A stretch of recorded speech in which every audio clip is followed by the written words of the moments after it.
Champions League tahun ni memang gila.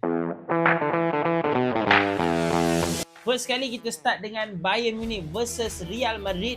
Aggregate 6-4. Untuk second leg, Bayern Munich berjaya menewaskan Real Madrid dengan scoreline 4-3 menerusi gol last minute daripada Luis Diaz dan juga Olise. Next match untuk Arsenal tak ada drama, tapi solid defend daripada Arsenal melayakkan diorang ke semi final dengan aggregate 1-0.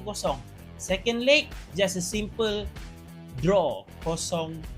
PSG lawan Liverpool pula, taktikal yang menjadi persoalan fan-fan Liverpool daripada Arne Slot mengubah segalanya dengan Liverpool gagal untuk mengawal game dan juga gagal untuk bagi tentangan terhadap PSG.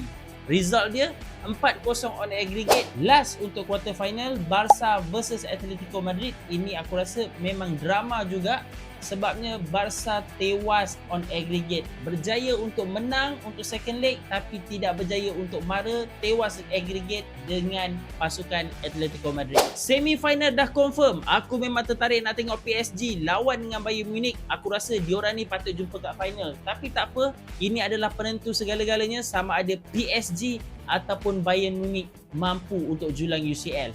Dekat next bracket pula, kita ada Barca. Oh tak, Barca dah tersingkir. Kita ada Atletico Madrid menentang dengan Arsenal. Aku rasa match ni akan bagi ujian yang sebenar untuk Arsenal dekat Champions League. So kita akan tengok sama ada Arsenal betul-betul layak ataupun tidak untuk julang UCL tahun ni.